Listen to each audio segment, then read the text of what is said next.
Good morning, students. Welcome to Vayu IAS News Analysis of 27th June 2026. Now, first have a look at the editorials of today's class. So, the first editorial is discussing about the cracks beneath the pedal story of India's growth. So, before analyzing and understanding these kind of articles, you need to properly extract what points to be highlighted in your exam. Why? Because everything given in the editorial should not be put on your mains answer writing points, but the thing is you have to extract the useful information and the information that is not criticizing or that is not against any of the government. You must present only those kind of points. So before going into this particular article, now let's see what this article is basically concerning about. See, first of all, India achieved independence in the year 1947, but it has to achieve its goal of Vikasit Bharat by 2047. So, in order to achieve its goal by 2047, India needs to excel in all the fields. But there are some of weak points where India is lacking in order to compete at the global level. So, this article, we should extract the positive points in that perspective. So, the first point what it is discussing about is that nearly 90% of the crude oil is being imported into India. So, the issue that has been highlighted here must be discussed.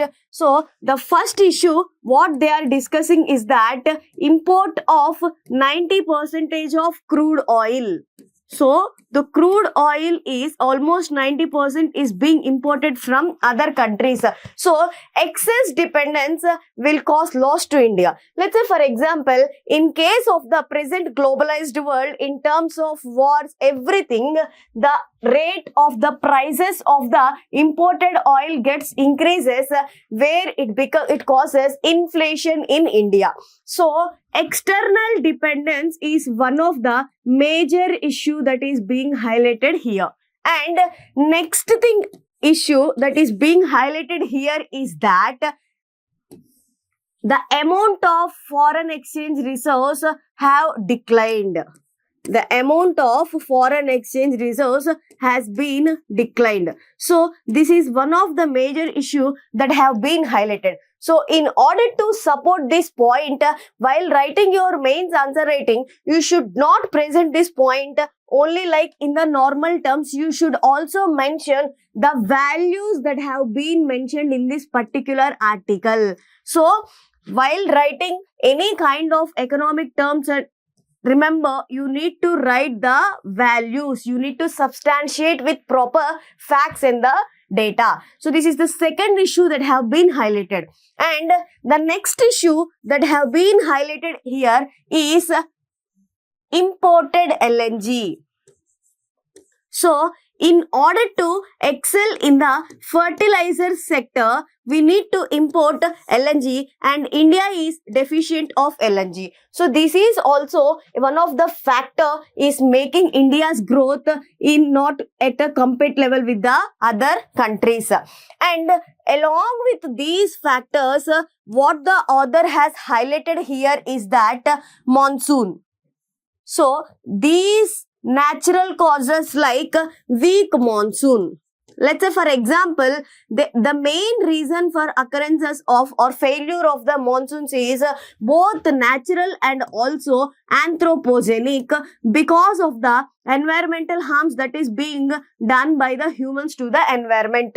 So, indirectly, this is also one of the major problem that India is being faced right now. And also, one more important thing is that AI. Booming of the AI sector is both advantageous and disadvantages. So, in the disadvantages point of view, AI is making job loss. So, AI is one of the reason for job losses among different sections of the society and different sectors of the society. And these are the issues main highlighted. And one more issue they have highlighted is that semiconductors, where critical minerals India is heavily dependent on other countries in order to extract and use the critical minerals in other technologies. Now, the thing is that heavy dependence on critical minerals with other countries is also making India's manufacture capacity low. Now, the thing is that we need to answer these kind of issues before in order to achieve Vikasit Bharat by 2047. Now, the main thing is that this is what the concerns that the author has highlighted in this. But as UPSC students, we should read every editorial or every article solely in the exam point of view and need to extract only the information which is needed for us. Now, let's think from UPSC perspective. We have highlighted these are the structural problems and fundamental problems that India is facing right now majorly. Now, let's see some of the solutions for this. The first solution that is mentioned here is crude oil. As I already discussed with you, 90% of the India's crude oil is being imported. So, the major solution is that maintaining strategic petroleum reserves. So, maintaining strategic petroleum reserves is the solution for this problem. And also, we must make deals with the other countries in order to import crude oil apart from solely depending upon a single country. And next issue is that decrease in the foreign exchange reserves. So, for this purpose, we need to attract the foreign direct investment FDI. So, we need to reduce the complicated requirements in order to start a particular business. So, this is the solution for this problem. And in case of imported LNG, where fertilizers are costing heavily, the main solution is that usage of nano fertilizers.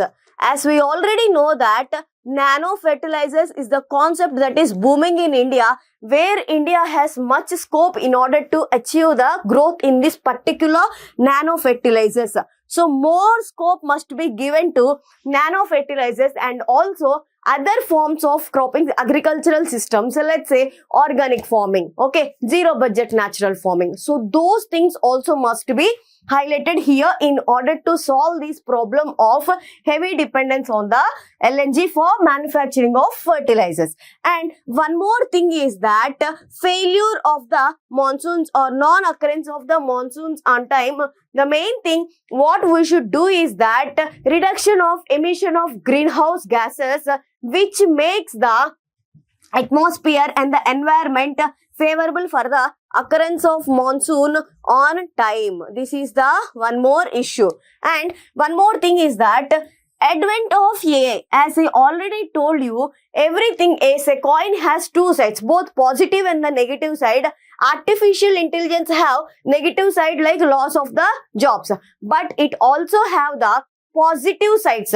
Let's say for example, artificial intelligence has capability to create lot of jobs in order to train the system. So, we must create the jobs in order to train the system itself. So, this is how we must make it as a useful thing. Okay. And one more thing is that critical minerals. As India is heavily dependent upon other countries like China, Taiwan on the critical minerals usage, we must develop diversification to other countries. Diversification to other countries and must develop pacts with the other countries in order to achieve growth in these critical mineral section. Now, these are the issues that have been highlighted and these are the solutions we must provide. Always remember, while writing your mains answer writing, if in any question you are writing the main challenges or issues that are facing, compulsory remember that you must write the way forward or solutions in order to solve that problem. Otherwise, your marks will be lessened. Why? Because whenever a question is given on the problems, you must compulsory answer the solutions to these points. Now, there are, along with these things, there are some of the other smaller issues also where India is facing. Let's say, for example, lower female participation rate. This is also one of the major disadvantage or the major issue that India is facing right now, that is lower female participation rate. And also India is struggling with the other issues like poverty and unemployment, because in India marginal unemployment and also structural unemployment are already present, and especially in the agriculture disguised unemployment is present. So these are some of the problems where India is facing. And also along with this, we also have problems like gender inequality, where unequal opportunities are being given to different sections on the basis of the gender. So gender inequality, lower female participation rate, poverty, and also issues in the education system, where the quality of the education system is low and it is not able to align with the needs of the industries. So that is the main reason where number of dropouts in India are high according to report, ACR report, and this is causing low wages. So as a result, brain drain is the major problem. So if the brain drain happens, the amount of development that India is facing right now will be declined. So whenever any question has came on the structural problems or problems that are mainly facing by India right now, you need to highlight these problems. Remember, even the article or the editorial is against the government. Do not neglect it. Try to extract the useful things which can be used for your mains point of view. Let's say in this article, only these 6 problems or challenges has been mentioned. As UPSC students, we have to provide alternatives to these problems, and we also need to highlight those particular problems and also way forward in order to solve these kind of problems. Now, here I have highlighted one sentence which you can directly use in your conclusions and in your answer writing. India possesses the resources, talent and productive capacity to chart a different path. So in conclusion, you can write that despite of all these problems, India has potential in order to chart a different path. So whenever you write those kind of positive and the balanced conclusion, it will be more appropriate and more value gaining to your answer. So this is what we should learn from this particular article regarding the India's growth story from 1947 till 2026. What are the structural problems? But if in case we went deep into the article, there are some of the problems where India has already overcome. Let's say, for example, improvement in the health sector, increase of the life expectancy, reduction of the maternal mortality rates, infant mortality rates, and improvement in the education system enrollment. So there are many positive things also. Since this article is concerning about the issues, I have highlighted these issues and solutions, especially in the mains point of view. So this is what you should remember in the mains point of view. Now, let's see. This article is majorly concerning for mains. So there is not much to learn about the prelims, in the prelims perspective. So for the mains perspective, you make highlight of these points and just note down that particular conclusion so that can be used in a balancing way in GS2 and GS3. Okay. This is what we should learn from this particular article. Now let's move into next article. The next article is mentioning about India and New Zealand FTA. Okay. Now, the main thing is that before going to analyze this particular article, as I already discussed with you yesterday regarding India-Korea relations, we need to understand first the basic and the historical relations between India and the New Zealand. So India and the New Zealand, we need to understand the basic things. So the first and foremost thing is that the relations between India and New Zealand have not started today. It has the various things in advance during the times of the Indira Gandhi as a Prime Minister and also Rajiv Gandhi as a Prime Minister. We have very good relationships with each other. And also Pranab Mukherjee, our former President Pranab Mukherjee and our Honorable President Draupadi Murmu, also they have visited this particular New Zealand. And also India and New Zealand are highly competitors in the dairy industry. Highly competitors in the dairy industry. So this is one of the positive thing and also negative thing that is draining the relationships between India and the New Zealand. And also India and New Zealand cooperate with in the Indo-Pacific strategy. Indo-Pacific strategy. Along with that, many number of students and also working professionals are always working in the New Zealand. So this is also one way of development of relations between India and the New Zealand, and there are several cooperations in different fields of education, agriculture, everything. Trade, mainly trade relations is also one of the cooperative field between India and the New Zealand. Now, the main thing is that this is the basic history of the India and the New Zealand relations. Now, in this article, what the author is pointing about is that even though India and New Zealand have established friendly relations with each other, but the amount of trade that is being carried between both the countries is small or negligible when compared to the other developed countries. And also, there is concern regarding movement of the goods between the two countries easily. And here he have highlighted the point of the sensitive sectors.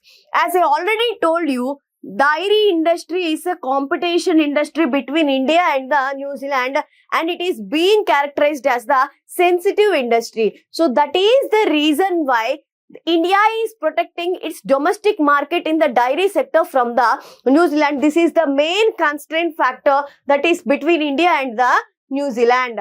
And also, there are no proper rules of origin framework between India and New Zealand. So, whenever India has exported a product to the New Zealand, it must have basic rules of origin framework.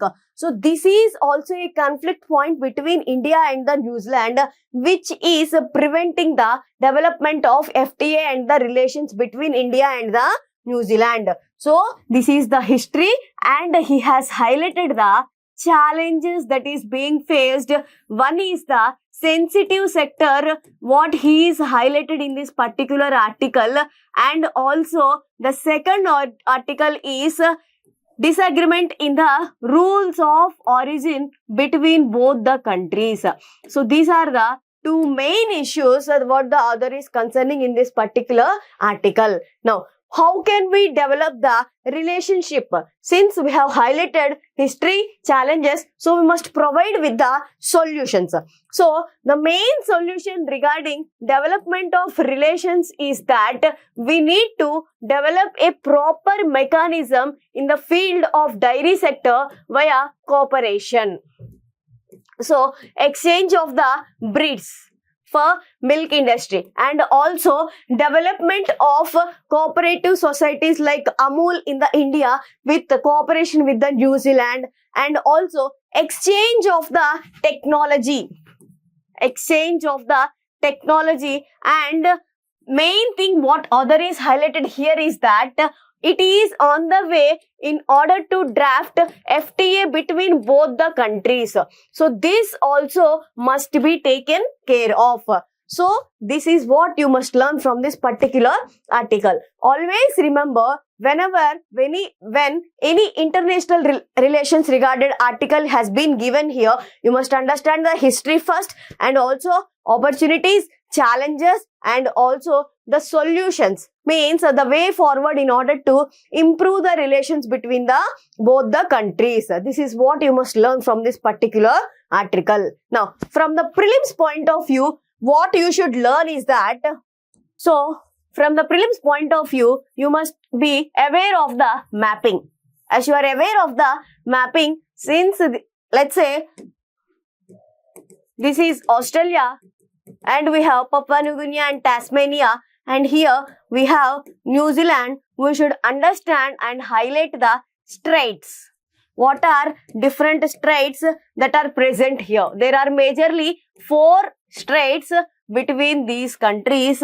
So just remember these 4 straits. Let's say Bass Straits, Cook Straits, Forman Straits. So these straits must be remembered with respect to this particular article, New Zealand, in the prelims point of view. This is the prelims point of view of remembering the straits that is concerning with the New Zealand and Australia.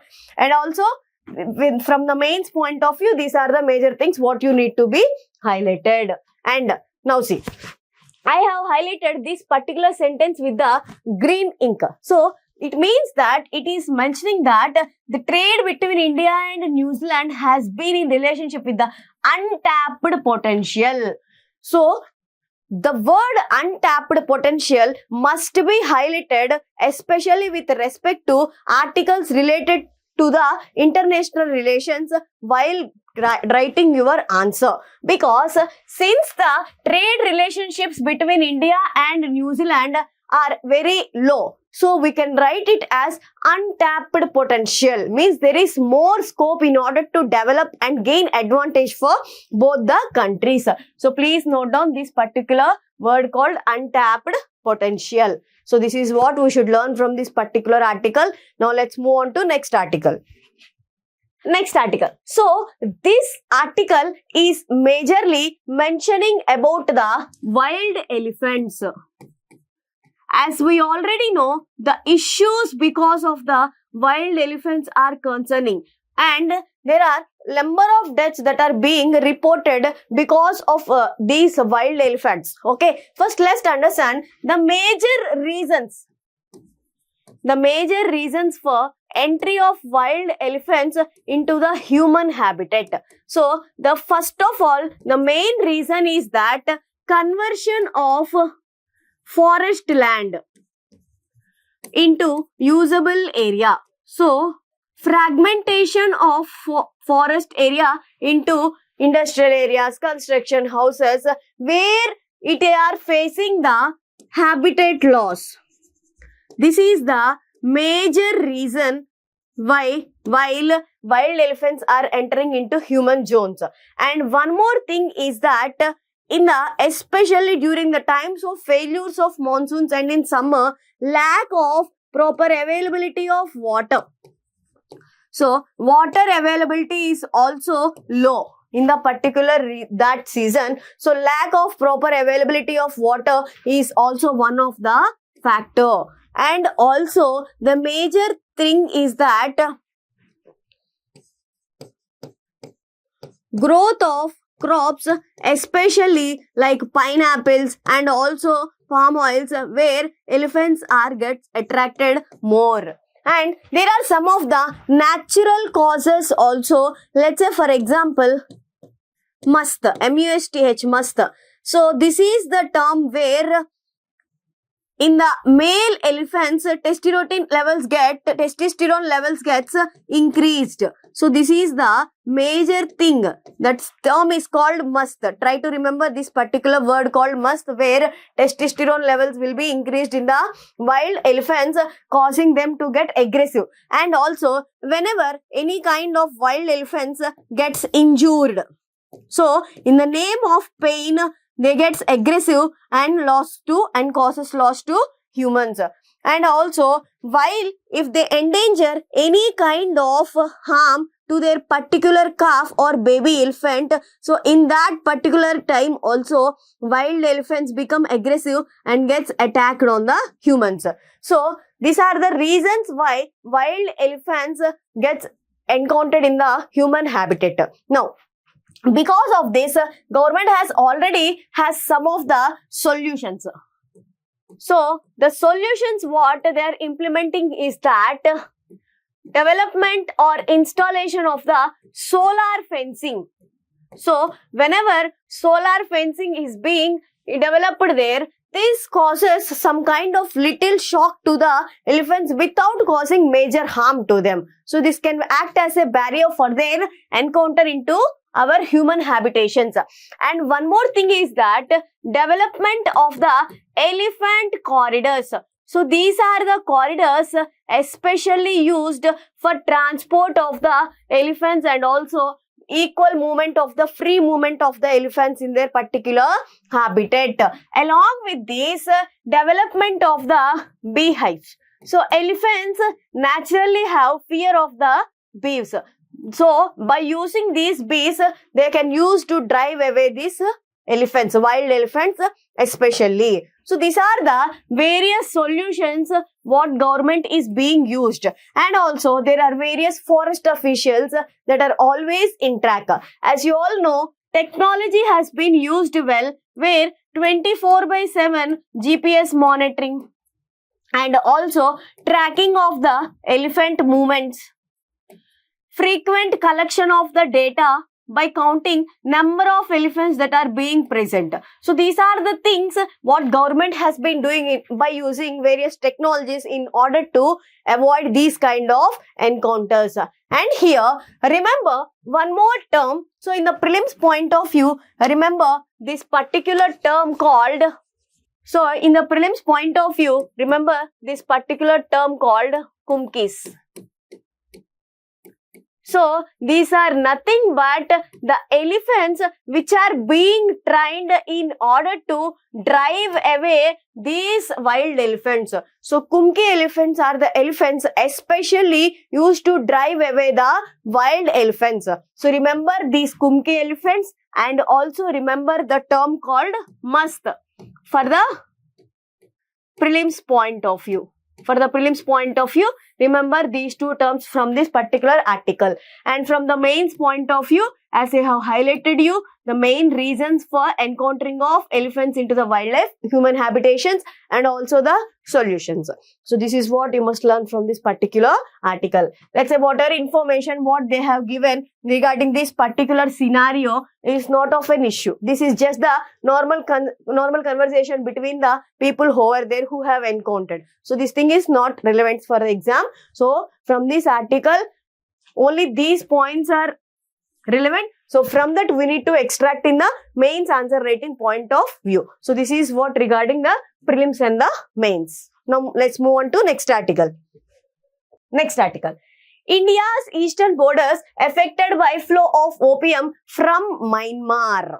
Now what you need to remember is that the strategic location of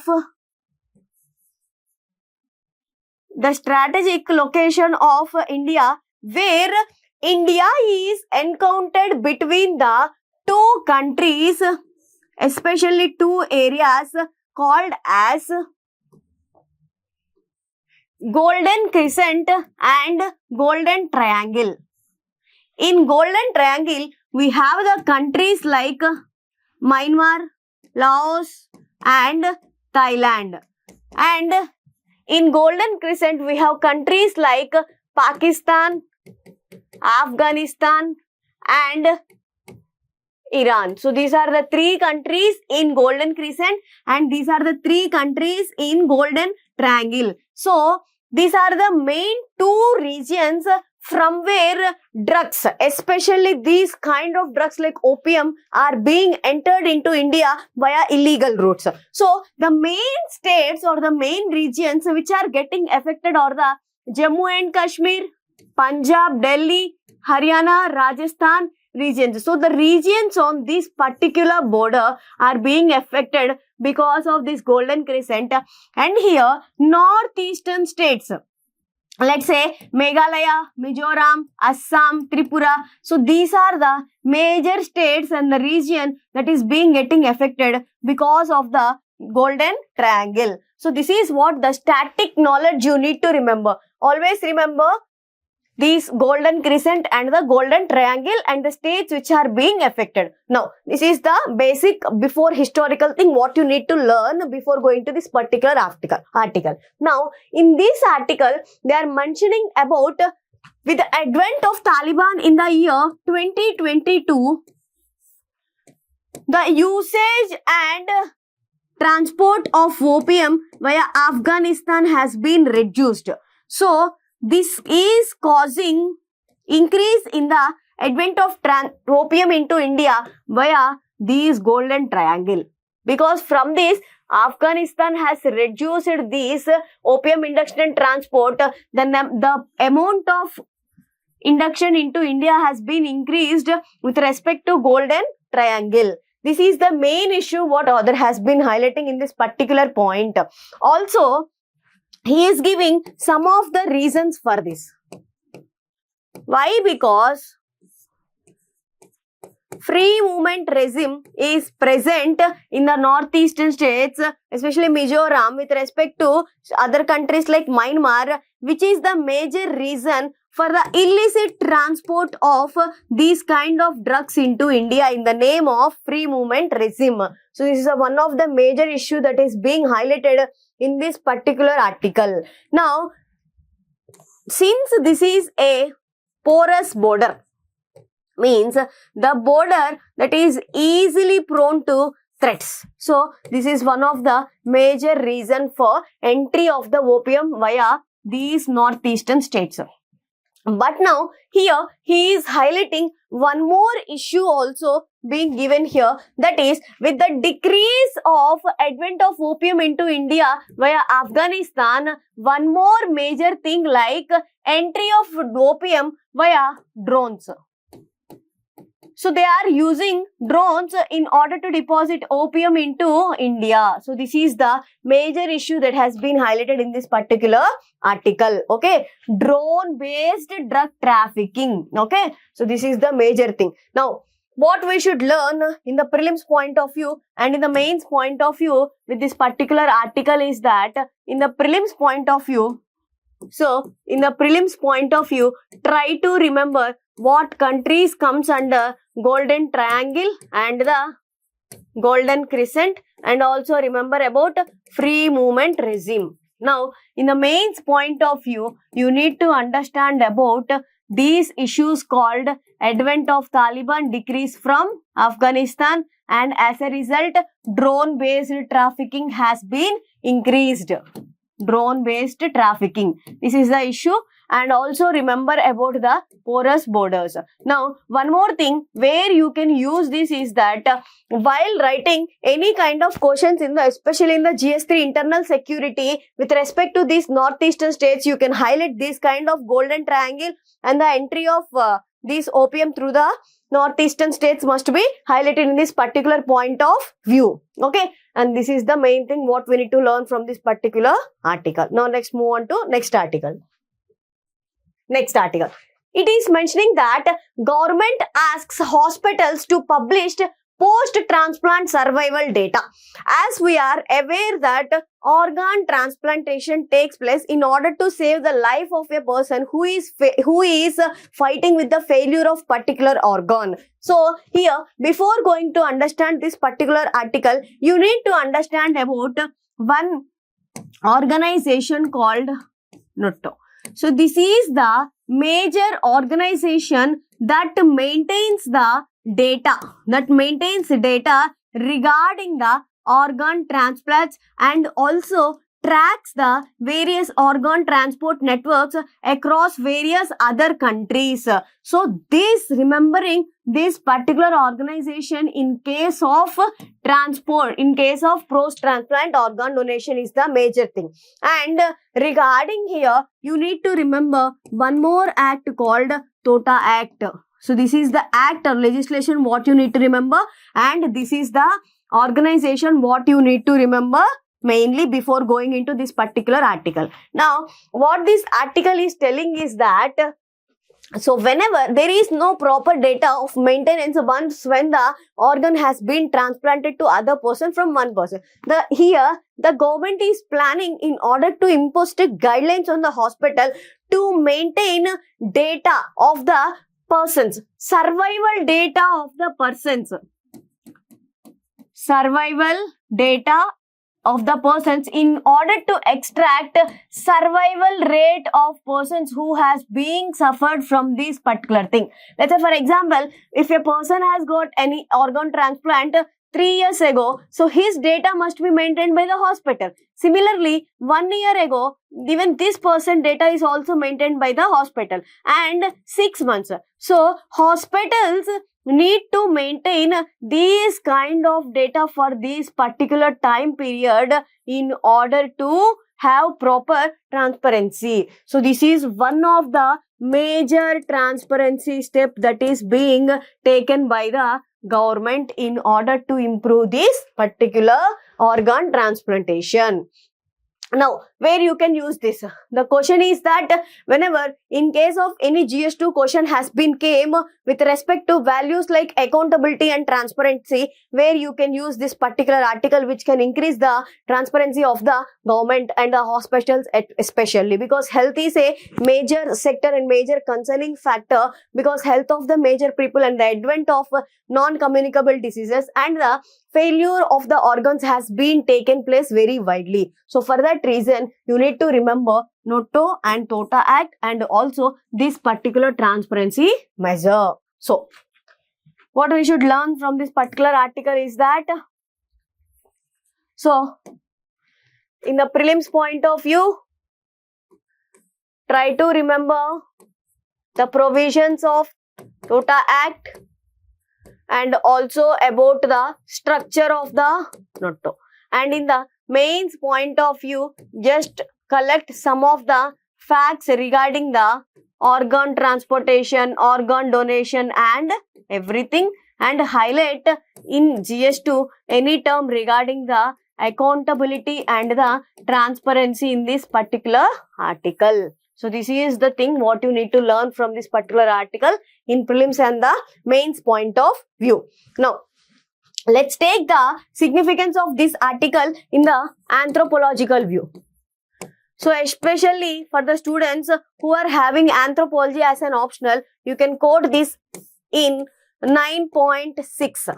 So the 9.6, okay, in 9.6 it concerns about age, sex, population variation, that is genetic markers. So 9.6 majorly works and studies about genetic markers, where you need to highlight this particular point. And also, especially in this, you need to understand about the concept of the HLA, and then you can quote these two organizations also. So, anthropology students, make note of this particular article and this particular point where hospitals need to maintain the survival rates and the data regarding the transplantation of the organs. So this is from the prelims point of view, mains point of view and anthropological point of view for the anthropology students. Now let's move on to next article. The next article that is mentioning about the recent earthquake in Venezuela. So the thing is that this particular thing is not important, but the lessons what India should learn from this particular earthquake is important.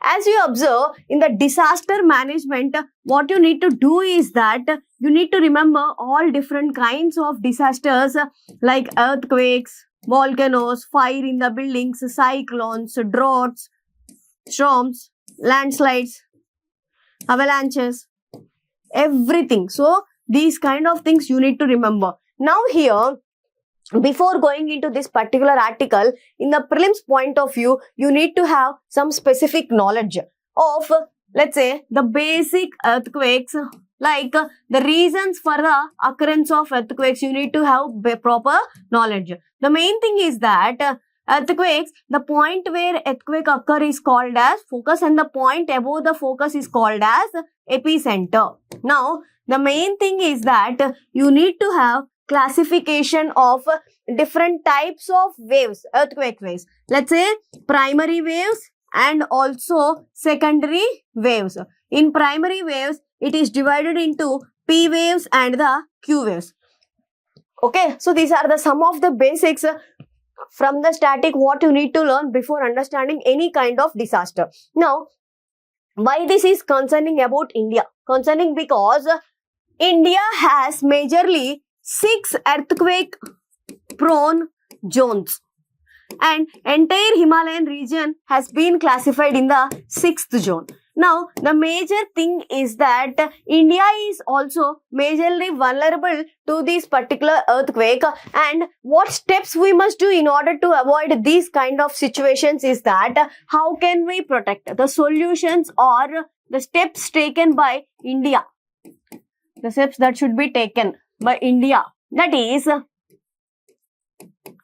reduction or reducing the population pressure, especially in the fragile areas like Himalayan ecosystem. The pressure of the population must be reduced in order to save this particular ecosystem, and the limit must be created in the construction of dams and projects in the fragile regions.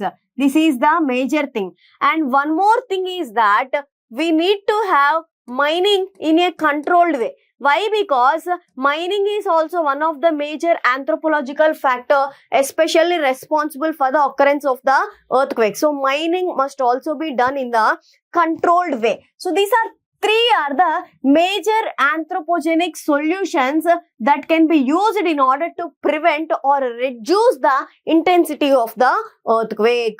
So this is what we should learn. We should at least try to change these anthropological factors, because the other causes are majorly natural causes where there is convergence or divergence of the plate boundaries. So that is a natural region and that is triggered by this anthropological reasons. So for this reason, we need to control the anthropogenic causes that are causing the earthquake. So this is what we should learn from this particular article. So especially for the prelims point of view, learn all the static syllabus. Let's say focus, epicenter, and also different scales in order to identify measure earthquakes, and also P waves, Q waves, and the secondary waves. All these things you must will learn from the prelims point of view. And from the mains point of view, what you should learn is that you should try to make a map of India and try to highlight the regions which are prone to earthquakes. Let's say Western Ghat region, this region, Andaman Nicobar region, Northeast states. So these kind of regions must be highlighted for the mains point of view. The main thing is that why I have taken this particular article is that while writing any kind of question in the disaster management, you can quote the example of the recent earthquakes in this particular country. So while writing any question on the disaster management, you need to collect at least 5 examples of all disasters recently occurring. With respect to India, you should collect any 5 examples, and with respect to world, you should collect some 5 examples that has been occurred recently in that particular year, especially for the students who are going to write the mains this year or any year. You must collect any 5 examples from India's perspective and also from the world's perspective. This is what we must learn from this particular article in the prelims point of view and in the mains point of view. And please note down this example so that you can use in your answer writing in the disaster management. Now let's move on to next article. This article, Rajasthan families face boycott for not serving the ghee malpua at the funeral. Ghee malpua at the funeral. The major thing what it is mentioning is that especially this article is most relevant for the anthropology students. That's why I have added this article in the anthropology perspective, and in the GS perspective also normal other optional students also can use. Now first let's see in the GS perspective where we can use it. So we can use it in the social issues. Questions regarding the social issues and the Indian society, where we can highlight the some of the other reasons for in order to fragment the India. Let's say there are some of the issues like communalism, regionalism, religionalism, all these things are being highlighted in the Indian society paper. So here the issue is not that much important. The issue is that in one of the family death function where this particular ghee has not been served, so all the community members they have given tiktat, means a kind of boycott on that particular family for not serving the ghee at the funeral. So this is the article. Now here what we need to understand is that the role of the caste panchayats still today, even though after taking so many of steps in order to abolish these caste panchayats, the major and dominating role of the caste panchayat still today is one of the major issue you can highlight here. And one more thing is that culture is being integrated with the religion. So the factor of the religionism is also being highlighted. These are the two major issues. So this is what you can learn. So means you can write it as an example at Rajasthan, where by not serving the ghee, social boycott of a family has been done recently, has gained wide attraction and wide thing. You must mention this article as an example in your case study or in your mains answer writing. It will be some of the fetching. And also you can quote this particular case study in ethics also. In ethics also you can quote this case study. Now let's see in the anthropological significance. Especially for the anthropological significance, there is a chapter in paper 2 on village studies. And also there is a chapter on caste system. And there is one more chapter on other issues like regionalism, religionism, communalism, all these factors. So what is the major thing what you need to mention is that whenever any question has came, you can mention about caste panchayats and the issues where religion and these particular funerals are being integrated. So this is what, especially for the anthropology students, you must have noted on this particular article, and especially for the GS students in case of social issues and Indian society and the communalism, all these things, you can highlight this example. So this is just an example in the mains answer writing, one case study. Okay, now let's move on to next article. Same. So this is the issue between the residents of Himachal Pradesh and Punjab. So the major thing is that imposition of the entry taxes. Himachal Pradesh Tolls Act 1975, it guides Himachal Pradesh in order to impose entry tax on any kind of vehicles entering into that particular state. But now the main issue is that the tax rates has been increased where it is acting as a burden, especially for the farmers and the people who are going and coming from the Punjab. So this is the issue that has been highlighted. Now, where can we use this? What is the use of this particular article? So in the similar article, whatever I have discussed, so here the main thing what we need to remember is that Khalsa tax. Since Himachal Pradesh is imposing the particular tax in the name of Himachal Pradesh Tolls Act, Punjab is also gaining attention that we will impose entry of any particular vehicles into Punjab in the name of the Khalsa tax. Means they both are using religion as a factor in order to levy taxes. So here you can understand and link with the GS paper 3 where economic development of India is influenced by religion. Okay. So economic development of India is influenced by religion. So this particular point you can highlight in your GS3 answer writing, and also you can highlight these kind of religionism in the GS2. As I already told you, you can also write it in the social issues paper also. This is one of the examples where anthropology students also can highlight that particular Khalsa tax where integration of the religion into economic life of the people. This is what we must learn from this article, just a small example and case study. Now let's move on to next article. So this particular article is only for the prelims point of view. Why? Because here this is an award.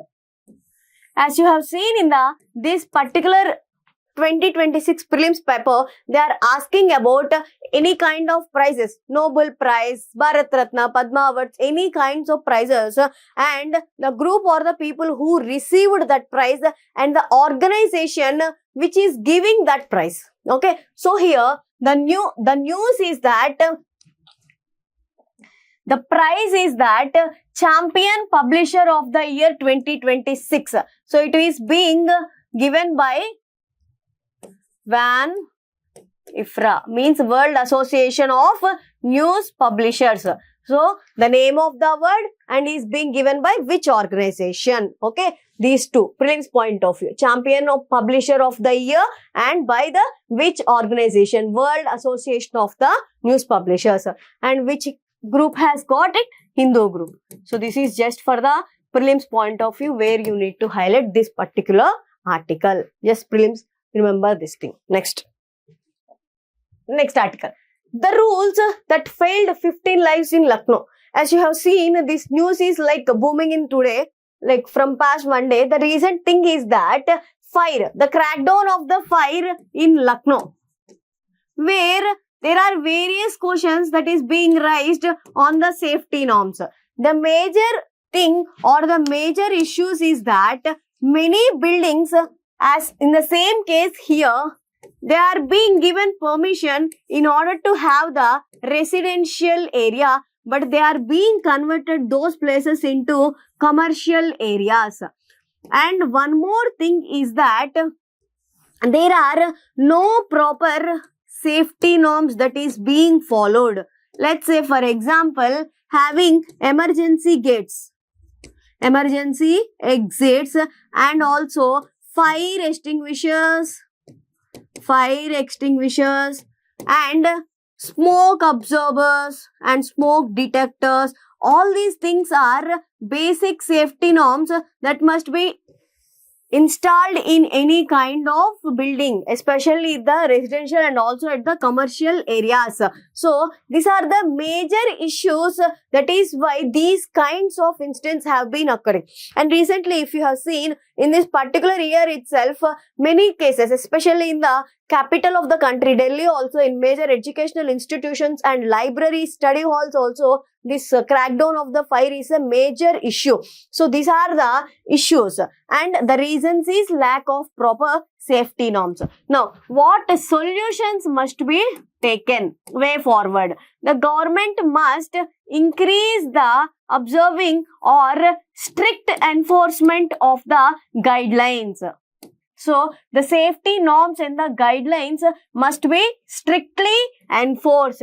And along with that, what we need to do is that every area, whether it is commercial or residential, there must be some of the mechanisms in order to reduce or observe the fire. Let's say smoke observers, installation of smoke observers, and installation of LED lights, luminescent LED lights, where that can work even when the fire has been broken and the smoke is getting off. Even that particular time also, these LED lights help us to find the way to the outside. So these are some of the solutions from our point of view, and also from the steps that the government needs to be taken. So just write this one particular example or use this particular example in your disaster management. So this question also comes under disaster management.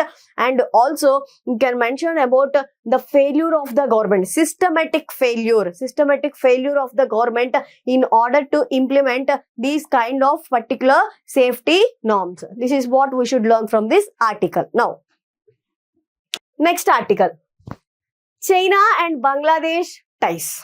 As we already know, Bangladesh is one of the important border country to India. And India follows neighborhood first policy with the Bangladesh. The major thing is that India and the Bangladesh relationships are not today's relationships. They are developed since from the past years. Let's say during the times of the war, India and Bangladesh are in the cooperation with each other, and also India and Bangladesh have very good number and amount of trade relations with each other, and cooperation in construction of various projects across the Tista River is one of the major thing. And also politically both India and Bangladesh gain same ideologies almost together. And also our Rabindranath Tagore ji also, he has written national anthem for both India and the Bangladesh. So there are many factors which are uniting and maintaining the relationships between India and the Bangladesh, and both are part of the some of the groupings like BIMSTEC, where both India and Bangladesh are part of, and also part of Global South, where Bangladesh is supporting India in the various fields, whether economically, culturally, or politically, everything. Now the thing is that instead of having these good in relations with Bangladesh, there are some of the challenges that are being concerned. The main factor what they have highlighted and what we need to discuss is the China factor. Means the excess interference and advent of China. Excess interference and advent of China with respect to maintaining relations between in Bangladesh and China, and spoiling the relationships with India. Why? Because in this article, the author has highlighted some of the cooperative regions between China and the Bangladesh. So he is mentioning about the Bangladesh alignment to one China policy. Okay. So this is the major thing where India not agrees to one China policy, and it regards Taiwan as separate country, and it not follows one China policy, whereas Bangladesh follows this one China policy. So this is an issue. And one more thing is that part of the Belt and Road Initiative, as we are well aware of the Belt and Road Initiative that has been taken by China in order to gain its roots across the various world countries. Since Bangladesh is our neighbor country, and we are guided to Bangladesh via neighborhood first policy, this alignment to Belt and Road Initiative is the major drawback for the country like India. Why? Because this will make the Bangladesh investments, especially in China, and Chinese investments into Bangladesh, and make the Bangladesh flooded with the Chinese products, cheap trade Chinese products, and India's export to Bangladesh will be a threat. So this is the thing what he highlighted. And one more thing is that Chinese investments and development and modernization of Mongla port between China and the Bangladesh. So these are the issues that has been highlighted. Totally 4 issues. What you should mention in your mains article is these 4 issues. And I have highlighted one thing here where you can use it in the introductions. Bangladesh is trusted friend. Okay. So you can use this word called trusted friend. Okay. So this is the word which you need to highlight from this particular article, and this article is mainly from the mains point of view. And in the prelims point of view, what you need to study is that bordering countries of Bangladesh and bordering countries of India. Also remember, Bangladesh is the first country which is having 4096 kilometers of square kilometers of border, which is the highest border sharing country with the India. So you can write it here also, 4096 square kilometer border.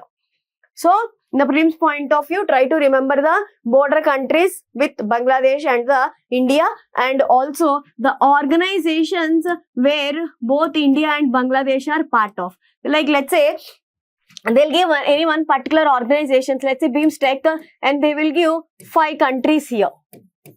So they will ask how many of the above are the part of BIMSTEC Pact. So the thing is, you need to understand about whenever 2 countries has been given, let's say India and Korea has given, you must first read India and Korea are part of the which pacts. So that is the thing you need to work from the prelims point of view. And from the mains point of view, what you need to highlight is that you need to study about these kind of history between India and the Bangladesh relations and the challenges, especially you must quote the Chinese factor and the solutions, how we can improve the relationships via proper investments and increasing the trade deals and cooperation between the both the countries must be highlighted. So this is what you must learn for the prelims and mains point of view. This is what you must learn from this article, and note this word called trusted friend. So this is the analysis of today's newspaper for today, and thank you. Please like, share and subscribe to Vayu News Analysis, and don't forget to subscribe Vayu News Analysis. Thank you.